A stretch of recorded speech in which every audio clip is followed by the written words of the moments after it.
एका रात्री डोंगर फोडायचा फुटेल का? दशरथ मांजी रोज थोडं थोडं थोडं करत गेला, पण त्यानं डोंगर पोखरून दाखवला. तुमच्या हातात अख्खं वर्ष आहे, त्या वर्षाचं प्लॅनिंग कसं करायचं हे आत्ता ठरवा, म्हणजे एका रात्री डोंगर फोडायची वेळ येणार नाही. शेकडो वर्षापूर्वी तुकोबरायांनी सांगितलंय, अर्थे विना पाठांतर कासया करावे, व्यर्थेची मरावे घोकुनिया. नुसतं जर पाठ करत करत घोकून घोकून मरून जाल, जर अर्थ तुमचे पाठ क्लिअर नसतील तर. अर्थ कळाला पाहिजे, कन्सेप्ट क्लिअर असला पाहिजे. आणि हेच तुकोबराय सांगतात, असाध्य ते साध्य करीता असायास, कारण अभ्यास तुका म्हणे.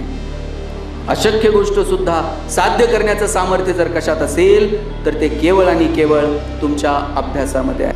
येणारा काळ हा पालकांसाठी सामाजिक दृष्ट्या, शैक्षणिक दृष्ट्या, राजकीय सांस्कृतिक दृष्ट्या प्रचंड गुंतापालक घडून आणणार आहे.